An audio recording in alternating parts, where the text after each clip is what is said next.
¿Cuáles son esas normas entonces de protección? Porque vean que este enemigo tiene un punto débil y uno le tiene que buscar el punto débil a este enemigo.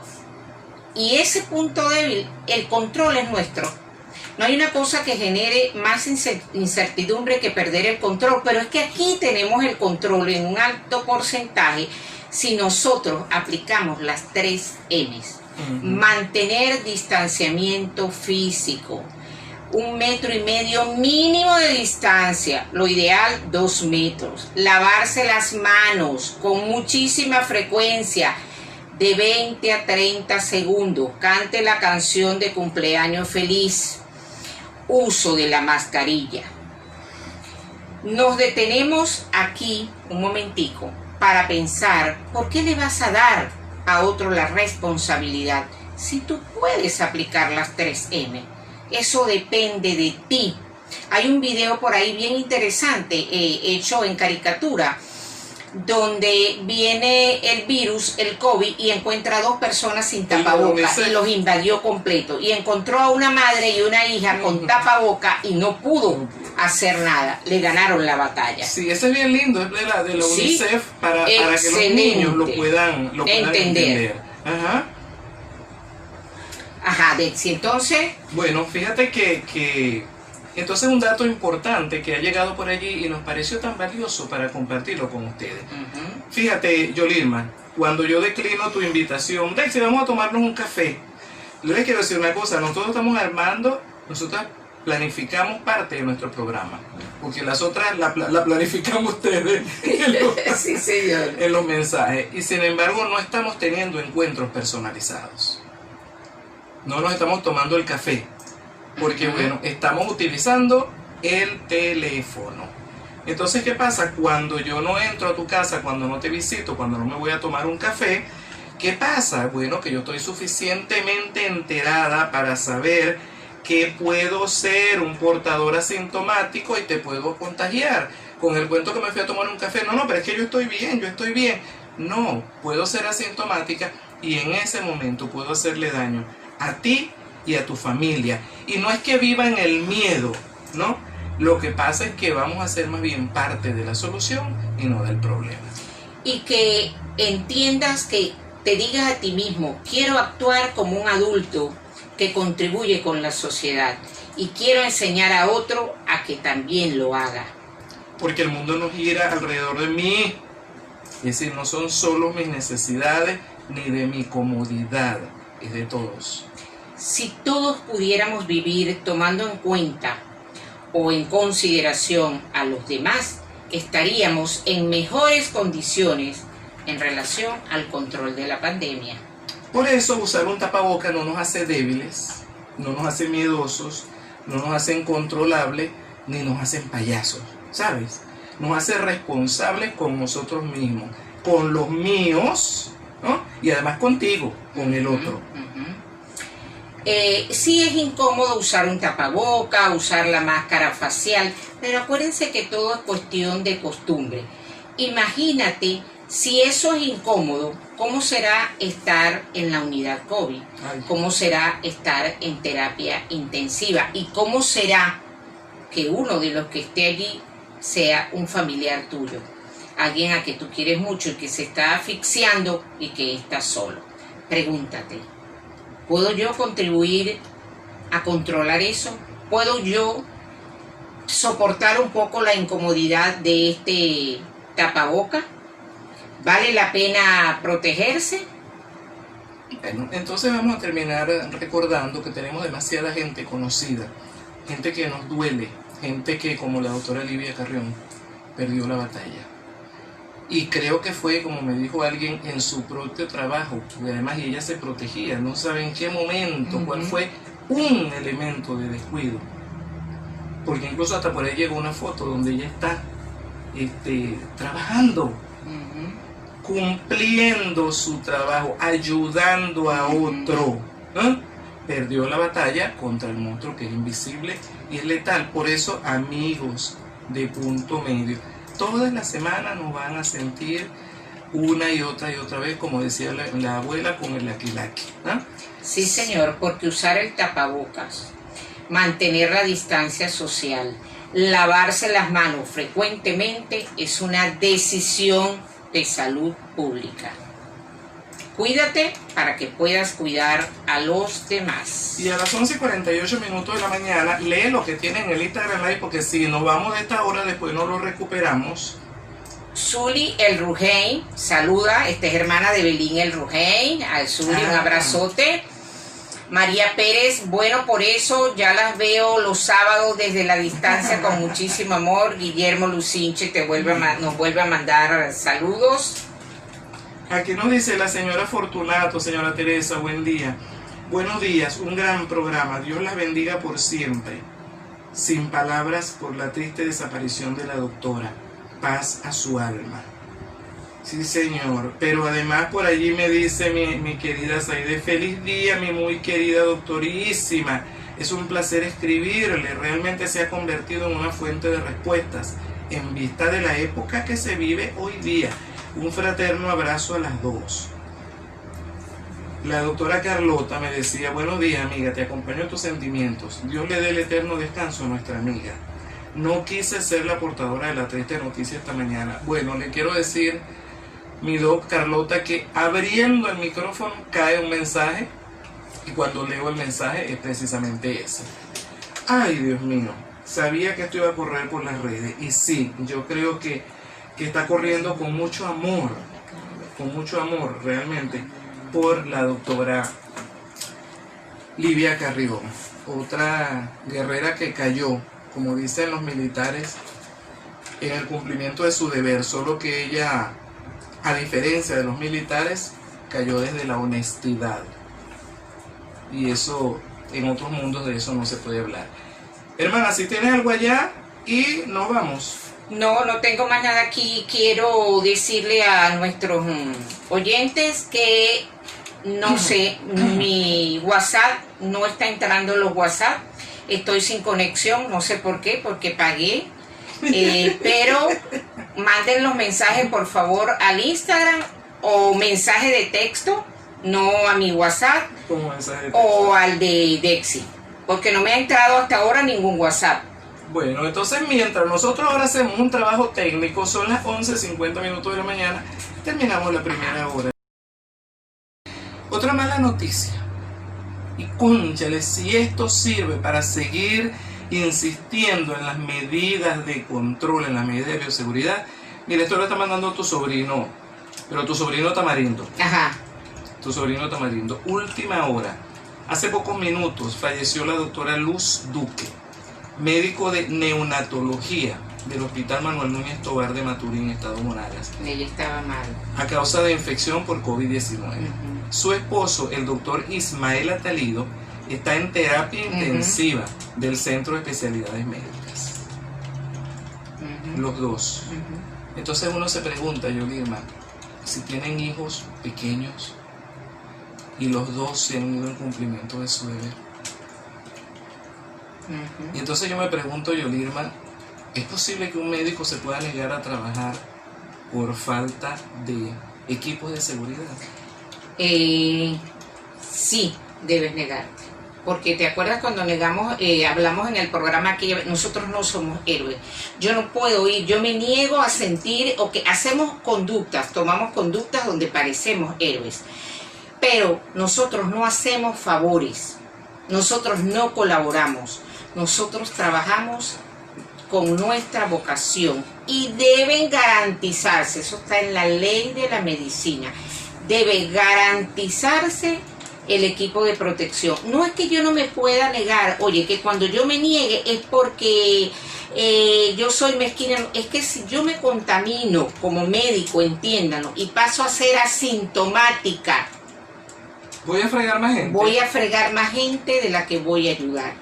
Y yo no puedo, en ninguna parte del mundo te pueden obligar a trabajar si no te dan las herramientas necesarias para hacerlo.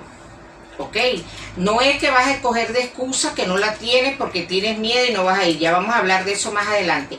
Pero si no tienes los equipos de protección, acuérdense que hay áreas. Los equipos no son para todas las áreas igual. El que usa el overol, el mono, todas las cosas son los que están en el área COVID. Los que no están en el área COVID, con la máscara facial, con sus lentes y con su tapaboca y su bata, es suficiente. Y por supuesto las 3M que no pueden faltar. Pero no, también hay una ley donde hay los dos padres son médicos y tienen hijos pequeños, uno no debe trabajar en esas unidades. Ah, no sabía eso. Sí, eso está a nivel mundial se estableció. Y no sé si aquí en Venezuela está, pero a nivel mundial sí lo leí, donde si los dos son médicos uno no debe ir, porque ¿con quién vas a dejar si se mueren los dos el menor? Bueno, fíjate esta situación en Maturín. Yo no sé si esa es la familia que estaba contaminada, que el padre es cirujano, la mamá también es médico y la hija, pero la hija es ya adulta. Pero no es médico, son 3 médicos. Pero no es justo. Sí, aquí me dice, buenos días, ¿cómo está mi profe querida? Un abrazo inmenso para las dos. Sigan para adelante, a pesar de, sí señora. Estoy escuchando el programa con mucha atención porque tengo gente querida con bronquitis y neumonía y se deprimen. Estoy atenta. Un abrazo inmenso de Fina la Red. ¿Y qué te parece, Daisy, si viajamos un poquito fuera? Sí. Acabamos de decir a propósito de la amiga de Portugal que nosotros también estamos para ustedes, que nosotros sabemos, como me dijo en algún momento Evelyn Sánchez, que se sentía acompañado con nosotros, y nosotros nos encanta hacer cosas para que sientan que aunque sea los sábados de la mañana estamos con ustedes, pero además para escucharlos. Y por ejemplo, aquí tenemos un audio de un venezolano en Chile, que nos cuenta lo siguiente en nuestro próximo segmento. Punto Medio por Onda 103.5 FM presenta Querencias Venezolanas. Nuestros migrantes siguen siendo fieles a su identidad y su cultura e inteligentemente adaptados al lugar que los acogió.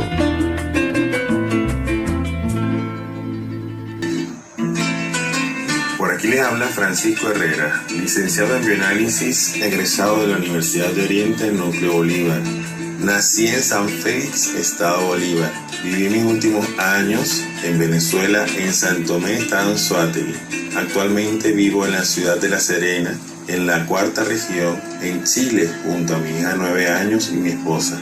Como a muchos venezolanos me ha tocado hacer diferentes actividades, no siempre relacionadas con mi profesión. Actualmente soy integrante de una agrupación musical de música venezolana, Ensamble Mi Querencia, integrada por 2 chilenos y 2 venezolanos, donde me ha tocado representar con mucho orgullo y mucha responsabilidad a mi país, dando a conocer nuestra cultura y nuestra música en este país. Lo que más añoro de mi país indudablemente es nuestra gente, nuestra familiaridad, nuestra cercanía, nuestra amistad, nuestras bendiciones. Pedir la bendición cada vez que llego a casa de mi mamá, a casa de mi abuela o a casa de mis tías. Esa bendición hace falta. Aprendí que los venezolanos somos leales, somos de amistades leales, de amistades sinceras, que somos flexibles, pero que somos echados para adelante, que vencemos obstáculos y que lo que nos proponemos lo logramos. Veo en el futuro a nuestra Venezuela como una gran potencia en Latinoamérica. Nos tocó salir a muchos para darnos cuenta del potencial que tenemos, el potencial académico y la gran reserva humana que tenemos fuera en este momento del país, pero que pronto regresaremos a nuestro país a aportar todo lo que hemos aprendido afuera para que seamos una gran nación como la que hemos soñado siempre. Dios las bendiga, mi estimada y apreciada doctora, y Dios nos bendiga y nos proteja a todos los venezolanos. ¿Qué? Punto Medio presentó Querencias Venezolanas.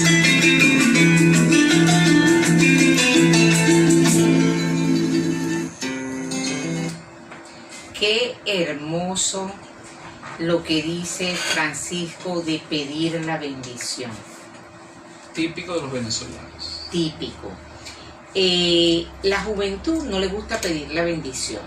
Ay, a mí me acaban de decir, abuchón. y me quería morir Claro. cuando escuché eso. Sí, y no les gusta cruzar la mano.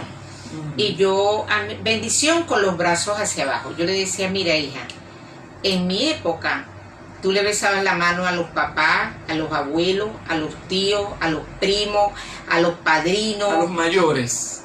a los mayores. Y es Dios te bendiga. Son bendiciones que estás recibiendo. Fíjate eso que dice Francisco.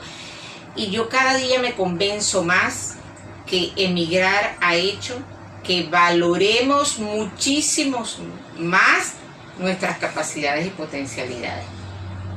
Definitivamente. Y mirarnos, porque antes en este país todavía hay mucha gente que lo usa de ñoña y no sé qué. No. Como todo, punto medio. Hay bueno y hay malo, pero más son los buenos. Más son los buenos. Ya vimos en el programa de Confieso que he vivido como Fran nos hablaba, cuando Daisy lo entrevistaba, de la etiqueta que se había hecho a algunos venezolanos. Pero esos venezolanos no representan. no la son identidad. venezolanos. Claro. ¿Ok? Claro, no lo es. Y entonces hay una cosa que me encantó de Francisco, y es cierto, el año pasado, en diciembre, cuando César hizo una vez más, porque César se echa encima ese proyecto del camión gaitero, cada año se va dando cuenta que hay menos músicos, chicas, para el camión gaitero, porque los músicos se nos han ido. Los músicos se nos han ido, entonces bueno, afortunadamente como César sigue moviendo, creo que va por la edición 23 o 24, entonces ahora están saliendo los grupos aguinalderos de los barrios y de las zonas de siempre, y con eso digamos van llenando, porque nuestros músicos se han ido, y fíjate, pero eso sí, donde van, llevan la musicalidad. Donde van, se llevan su destreza como músico, por eso Francisco nos decía, está allá, montó allá un grupo. Y hace cosa de 2 meses andaba girando por allí una melodía cantada por el Orfeón, así que ellos que están en todos los sitios y en cada sitio algo, no juegue del Orfeón del Agudo, precioso, además con algo muy lindo, y era haciéndole un homenaje a Banche, y el que dirige la coral, que es el esposo de Auristela, porque donde estén llevan lo que tienen. Así que bendito sea Dios, a mí cada sábado definitivamente me vuelve a erizar la piel cuando yo escucho a los venezolanos. Me pasó mucho con venezolanos mundiales, los primeros tiempos me sonaba tan duro que los lloraba antes de editarlo. Y ahora aquí, ay Dios mío, todavía me suena, pero qué bonito, porque esa es Venezuela. Esté donde esté. Y tú dices, Fran, ese fue, vivió la experiencia, regresó, pero también dice, me puedo volver a ir. Total, tiene la edad suficiente para irse. Tiene la edad suficiente para irse, tiene la identidad, tiene los valores. Y tranquilo, que hay muchos sitios donde a los venezolanos sí se les valora como tal. Bueno, él dijo, si saltas el río, allá vas a encontrar. Vas a encontrar. Claro, porque en la frontera, tú sabes que frontera es frontera. Hay gente que no puede pasar de allí porque los sueños y las ilusiones no coincidían con los sueños monetarios. Exactamente. Y entonces, bueno, como siempre, en toda migración se van a seguir moviendo todas las emociones. Porque es que las emociones son propias del SIDA, ¿verdad? Con el ánimo bajito, ¿no? Por estas noticias y sobre todo cuando nos llega tan cerca. ¿A cuánto se nos dispara el miedo? Y es que pareciera que cuando estamos hablando de las ideas, de las reglas de control, de las normas de control, es para que tengan miedo y se protejan. Porque además, Yolirma, esa es una de las funciones del miedo. Claro. Te lo lanzo completico, porque aquí la psiquiatra eres tú. Fíjate, Dexy, lo que tú acabas de decir, el miedo tiene una función, y es la función de ponernos en alerta, de avisarnos que hay un peligro y que tenemos que tomar las medidas para ver si podemos enfrentar ese peligro o no lo podemos enfrentar. Cuando uno ve la muerte por accidentes, ¿en qué población es mayor la muerte por accidentes? En los adolescentes. ¿Por qué? Porque los adolescentes ellos son omnipotentes, entonces ante ese desafío de la vida no tienen miedo, no toman en cuenta las precauciones y allí vienen las consecuencias. El miedo es una emoción primaria, ¿ok? Nacemos con ese miedo. Y hay 3 miedos primarios con los que nacemos. Los demás son aprendidos. Dije que el miedo era una emoción primaria, es decir, nacemos con ella, pero nacemos con la capacidad para 3 miedos. Miedo al vacío. Fíjate una cosa importante. Cuando tú agarras un niño y lo tiras hacia arriba, llora. Ese es un miedo innato, ¿verdad? Miedo a caer al vacío. Sin embargo, cuando una persona está sumamente deprimida, enferma, se tira y se mata, pierde ese miedo. Porque está deprimida. Porque tiene una enfermedad, es otra cosa. Y ese es un punto que veremos más adelante en los programas. El otro miedo que nosotros tenemos es a los ruidos fuertes. Pues nosotros estamos aquí, si escuchamos una explosión afuera, enseguida nos asustamos. Porque ese es natural. Y un miedo al dolor. Uno escucha con muchísima frecuencia, yo no le tengo miedo a la muerte. Yo lo que le tengo miedo es a sufrir. Porque ese es un miedo innato. Con eso nacemos. Fuera de esos 3 miedos, todos los demás miedos son aprendidos. Y allí viene la importancia para nosotros trabajar. ¿Por qué? Porque el miedo, escuchamos con muchísima frecuencia una expresión que dice, el miedo es libre. ¿Qué quiere decir eso? Bueno, que cada quien lo puede sentir como quiera. ¿Por qué? Porque el miedo tiene una base real y tiene una base imaginaria. Sí, y la que es libre es la base imaginaria. Nosotros tenemos en este momento un hecho, una circunstancia, un peligro, un enemigo real, el COVID-19. Es real, tenemos que tenerle miedo.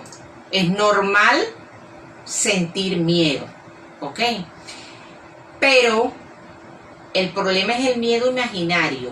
Esa parte imaginaria, ese miedo real que hace que me paralice y que entonces comience a inventar cosas donde no están, que pasó al inicio por desconocimiento, que te mandaban al mercado, tenías que limpiar los zapatos, las bolsas, después se dijo no, entonces uno quedaba paralizado prácticamente al salir por todas esas cosas que eso implicaba. Después la ciencia, los estudios, fueron demostrando que eso no era así. Este miedo al COVID tiene que existir. Y el que diga que no tiene miedo, pues se está engañando. Entonces, está en negación.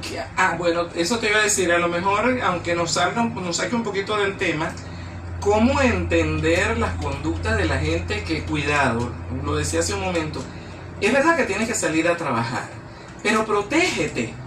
Entonces, cuando no te proteges porque dices que no existe, porque estás en negación. Porque estás en negación, porque la ignorancia todavía duele, pero acuérdate que la ignorancia es atrevida. Cuando uno ignora algo, se atreve a decir cosas que si las conociera, no las dirías. Ignorancia versus prudencia. Ajá. Entonces, por ignorancia, por negación, que están de la mano, creo que no hay, y entonces ellos no se cuidan. Hasta que tienen alguien, hasta que le toca la puerta. Hasta que le toca y después yo no creía y pobrecito yo. Ojo. El miedo tiene diferentes, el miedo es una emoción, como decía, que se puede presentar y te va a dar manifestaciones psíquicas y te va a dar manifestaciones físicas. Pero el miedo también se puede enmascarar y lo podemos expresar con otras emociones. A veces el miedo lo expresamos con rabia y no es rabia lo que tenemos, y eso no es sano Ya vamos a ir entrando más adelante en el tema, porque hay que contactar la emoción genuina para poder manejarla. Porque si no contactamos esa emoción genuina, y yo creo que lo que yo tengo es rabia, fíjate, tú vas manejando y se te atraviesa alguien y casi que lo atropella. Te estacionas ahí, abres el vidrio, le pegas un insulto y más adelante te estacionas que no puedes, las piernas no te dan, estás temblando. Pues, ¿qué quieres? ¿Realmente tú ahí tenías miedo o tenías rabia? Sí. Lo que tenía era un gran miedo, pero nos han enseñado desde chiquitos que el que dice que tiene miedo es un cobarde. Entonces vamos enmascarando las emociones. Y acuérdate que el miedo es como la tristeza, no le gusta estar al descubierto. Tú sabes que cuando yo descubrí y aprendí eso, de que a veces la rabia oculta el miedo, entendí a los políticos que insultan, ¿no? Cuando se y entonces y hago y pago y este y el otro, digo, está chorreado, pana, por dentro. Sí, definitivamente. Claro, por supuesto. Fíjate, Daisy, cuando uno tiene miedo ante los hechos, uno tiene que estar centrado en la realidad. Lo que siempre les he dicho, evaluar, realmente yo tengo razón de tenerle miedo al COVID, sí. Pero yo tengo que quedarme encerrada en mi casa y no salir ni hacer nada. No. Punto medio. Cuando tenga que salir, extremo las medidas. Me protejo cuando estoy en mi casa, bajo la guardia. Pero no recibo visitas. Sin visitas, por supuesto. Porque fíjate, cuando hay una cosa bien importante, las manifestaciones físicas que da el miedo se autorregulan ellas solas se agotan, pero las manifestaciones psíquicas que da el miedo, no. Usted va a darse cuenta cuando tiene miedo que le produce una serie de cambios en su organismo. Hace que las pupilas se nos dilaten, se nos pongan grandotas, como ojos de gato. ¿Para qué? Para nosotros ver mejor. Tenemos palpitaciones, que palpitación es para el paciente y para nosotros los médicos es taquicardia. Porque la taquicardia es el aumento de la frecuencia cardíaca y la palpitación que tú te la escuchas, ¿verdad? Uno en condiciones normales no se escucha el corazón. O sea que si tú le preguntas a mi señora, ¿tiene taquicardia? Yo le digo, no, doctora, lo que tengo son palpitaciones. Bueno, ya yo entendí. Entonces, esa taquicardia se da ¿por qué? Porque el cerebro, nosotros somos una máquina, el que nos creó perfecto. Hace que aumente la frecuencia cardíaca para que aumente el riego sanguíneo al principal sitio que es el cerebro, para que yo pueda pensar y analizar con lógica lo que tengo que hacer. Y para que mi cuerpo, si yo no puedo enfrentar ese miedo, tengo que huir. O si lo voy a enfrentar, suficiente. Tengo que ver, tengo que correr para que mis músculos estén allí.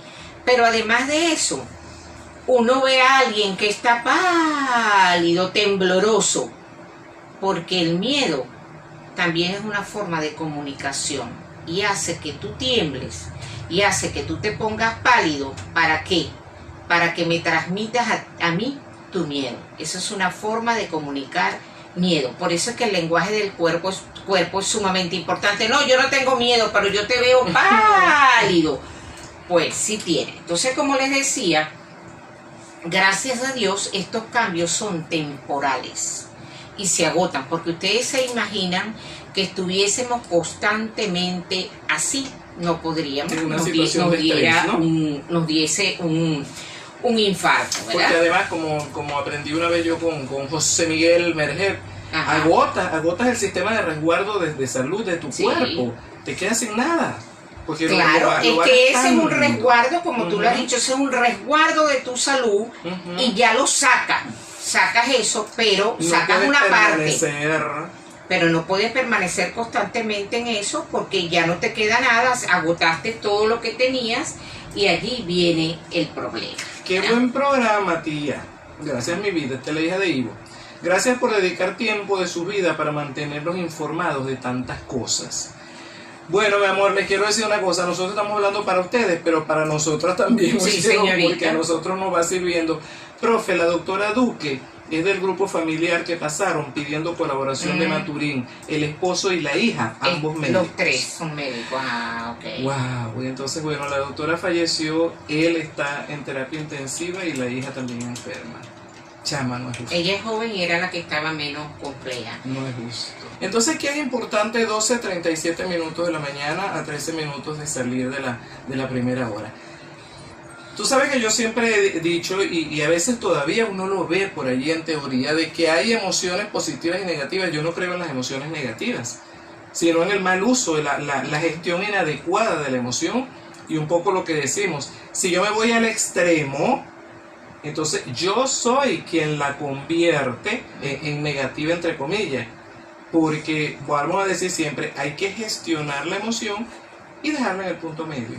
Ahorita eso está en teoría, como tú dices, y lo que más se está implementando para que se use es emociones positivas y emociones menos positivas.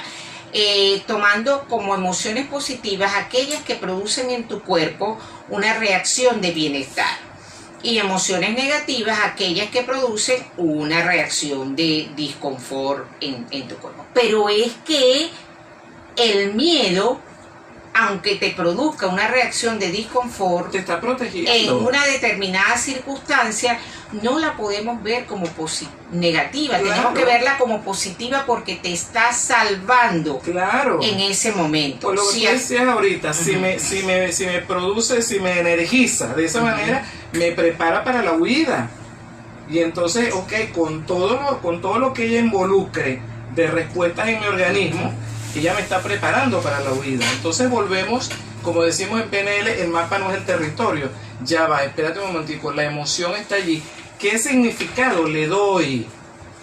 ¿Cómo la entiendo? ¿Y qué hago yo a partir de allí? Porque fíjate lo que nos está pasando a ti y a mí hoy. Yo entrando al programa Tuki, me llegó un estímulo para la tristeza. Ujú. Y a lo mejor si yo hubiese estado en mi casa, posiblemente me hubiese achicopalado.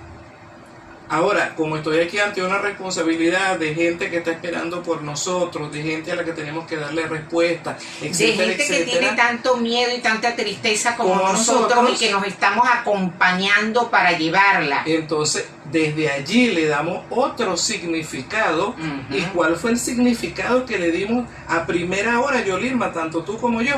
Es un homenaje a una amiga. Y ese homenaje entonces me da la suficiente energía para salir y para pelear. Porque como decías tú, un médico tiene derecho a no trabajar cuando esté en riesgo su salud. Claro. Y es desde la tristeza. Ah, bueno, ya después en la tarde buscaremos cómo la resolveremos. Nos echaremos a dormir para que se nos olvide o la lloraremos, ¿no? Pero en el camino, ¿qué significado le vas dando al hecho y a la experiencia? ¿Qué fue lo primero que hicimos? Aceptar que estábamos tristes. Fíjate, Daisy, que con lo que estás hablando me voy a adelantar a algo que tenía más adelante. Con respecto a las emociones. Lo primero, cada quien tiene que conocer su mundo interior. Yo los invito a que hagan introspección, se metan hacia adentro, que ustedes con saber que si algo les molesta o no en el brasier que cargan, el sostén, ustedes digan, cargo tal sostén, ese me molesta. Pues igual, cuando ustedes experimenten una emoción, ustedes ya sepan qué emoción tienen. El autoconocimiento, pero el reconocimiento, es decir, conocerme a través del otro, así como yo veo en el otro conductas y emociones que él lo niega, yo se las identifico y digo, no, este está bravo, no, yo no estoy bravo, y uno se lo ve, o estás triste, no, pues que yo también aprenda eso en mí, que yo identifique mi emoción. Yo soy psiquiatra, vivo entre psicólogos y psiquiatras, déjenme decirle, y a veces me levanto, eso yo lo aprendí con mi maestra Beatriz Grau. Ella, yo le decía, ay, yo no sé, a veces yo me paro en la mañana en conversaciones así como con rabia o triste, y me decía ella, eso tiene que ver mucho con lo que soñaste. Cuando es levantándote, chequea que soñaste. Y a veces yo me siento triste y cuando reviso yo no estoy triste, yo lo que tengo es una rabia allí guardada. Por eso yo los invito a que cuando sientan una emoción, escudriñenla, hablen con ella, vean a ver si realmente es o no es esa emoción. Cuando dialoguen con ella, ¿qué realmente les quiere decir esa emoción? En estos días yo hice algo que lo pensé, lo repensé, que producía miedo, a mí me producía miedo. Y una persona que yo quiero mucho, Evelyn El Rugey, me mandó un mensaje donde me daba su punto de vista y me decía, bueno, hermana, como nos decimos, a lo mejor es mi miedo. Y yo aprendí algo. Cuando te den una observación, no la eches de entrada a la papelera. No te han dicho, obedece. A mí me importa muchísimo la opinión de los demás. Lo que yo no hago es obedecer siempre a los demás. Yo obedezco si yo creo que me conviene, pues. Y entonces, a menos que sea una orden laboral que, bueno, tengo que cumplirla siempre y cuando no ponga en peligro la vida de otros y la mía. Y entonces yo reflexioné y dije, ella me está poniendo esto, me está sirviendo de espejo para que yo me vea mi miedo en el miedo de ella. O realmente vea si yo he sido muy audaz y no he evaluado mi miedo. Después al final reflexioné y dije, no, ese es el miedo de ella, ese es, me prestó su espejo, me lo trabajé y me sentí tan bien porque no, en ese momento no tenía el miedo, había sido algo bien pensado. Entonces yo los quiero invitar que cuando alguien les hable, les diga, chequen si realmente, en este caso el miedo, porque estamos hablando del miedo, puede ser la tristeza, que usted chequee si eso que le está diciendo la otra persona es suya o es de ella. Una vez que usted ha chequeado eso, fíjese qué está pensando. Porque los pensamientos son los que nos traen las emociones o los sentimientos. Y esto es la conducta. Cuando usted entra a un callejón un callejón sin salida, o lo que uno llama una calle ciega, ¿por dónde sale usted? Tiene que regresarse por donde entró, no hay otra salida.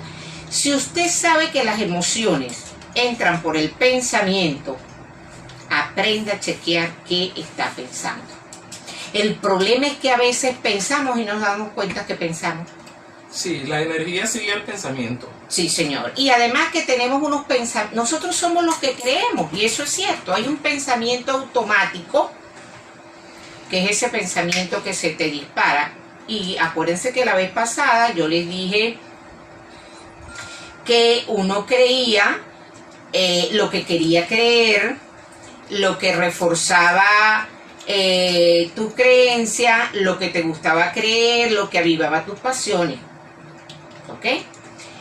Igualito, entonces esos pensamientos automáticos van a hacer que tú creas, o lo que te van a salir es en relación a lo que tú crees, pero es que a veces tenemos creencias erradas, son falsas, y es lo que se llaman las distorsiones cognitivas en psiquiatría y en psicología. Usted va a chequear qué está pensando para saber que ese pensamiento que tiene es el que te está generando esa emoción para que trabajes en el pensamiento. Ok, son las 12:45 de la mañana, ya estamos finalizando la segunda hora, menos mal que me viste, que ahora te agarré la trampa. Les cuento un secreto, como hoy estamos en tiempo... el tiempo en la radio es terrible, fecha látigo. Va más rápido que en la casa, chica. Mira, 3 horas nos pasan aquí, uno no se da cuenta. Entonces Dexy habla y me queda poco tiempo para yo decir el tema, y la tengo agarrada ya 2 veces. Me giro un poquito, le doy la espalda y agarro este micrófono, y hasta que yo no sienta que dije lo que quería decir, no volteo a verla. Pero hoy volteé a verla y la muérgara ya me fregó. No, lo peor es que ella no me ve a mí, que yo estoy vigilando la hora, porque ella no tiene chance de ver la hora. Pero es que tampoco ve a Rafael, que Rafael enseguida, Rafael no tiene que hacer señas. Pero entonces fíjense ustedes que para ir saliendo esta segunda hora del programa, me quedo con un par de elementos porque no nos podemos ir sin leer el Instagram, ¿no? Y una cosa es que, fíjate, tú la semana pasada hablábamos de tristeza, ¿no? Y tú dices algo bien importante. Las emociones nos dan información. Y detrás de esa información hay un mensaje. Es decir, ok, ¿qué estoy sintiendo? ¿Qué me está diciendo? Pero no me quedo solo con el que está diciendo, sino ¿qué voy a hacer con esto? Porque si no me engancho en la emoción y me termino de enfermar. La tristeza, ok. La información corporal es como un sentimiento de vacío, ay, como un decaimiento, cuando yo amanezco así como que, ¿qué me pasa, no? ¿Qué es lo que estoy sintiendo? No tengo ganas no tengo ganas ni de levantarme. No tengo ganas ni de levantarme. No me está haciendo señas. Yo Se también. pierde la energía vital. Entonces ya va. ¿Cuál es la vuelta a esto? Bueno, busca llenar el vacío. Ubica a qué tipo de vacío se refiere y búscale el sentido a la vida. Porque eso nuevamente, ya yo sé dónde está. Y allí arranco. Eso sí hablábamos de la tristeza, pero ahorita estamos hablando del miedo. Y el miedo, tú lo has dicho una y otra vez, que es esa sensación de que algo pone en peligro mi vida física o mi vida psíquica. Es como no, ¿cierto? Real o imaginario, ¿no? Entonces ya va. Hay un peligro para la supervivencia. Y yo creo que nosotros y todo el país y todo lo que estamos dedicados a esto, en este momento estamos empeñados en que usted salga de la negación y asuma el peligro que significa Justo en este donde momento. hay que asumirlo, basado en el principio de la realidad. Hay motivos para tener miedo, Que sobra. pero tenemos también instrumentos para enfrentar ese miedo. Las 3 M. Mantener la distancia social, lavarse las manos con frecuencia y usar la máscara. Mascarilla.